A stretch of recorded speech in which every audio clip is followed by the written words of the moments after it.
Ayan yung pinagawa natin. Para hindi na tayo mag mascara. So, na lang. Sa baba na lang yung eyelash, yung mascara natin.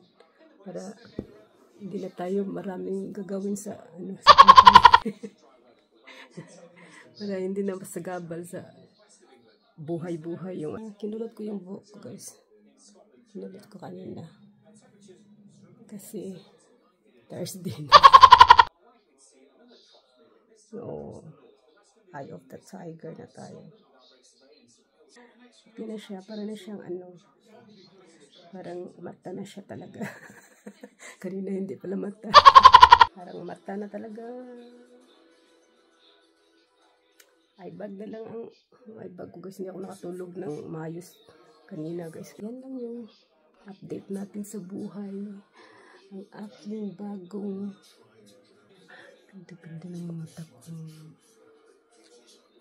Pero labas, guys, diretsyo nilang ba? Hindi nilang mag-make up.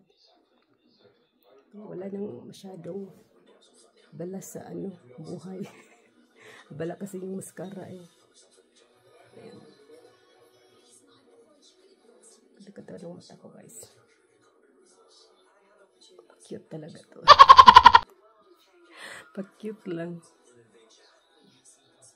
Ayan, guys, so yan lang yung vlog natin today, guys. Walang kwenta. Pag-cute lang. Kahit di cute. Oh, sige, bye. Bye mga inday, mga dudong. Bye.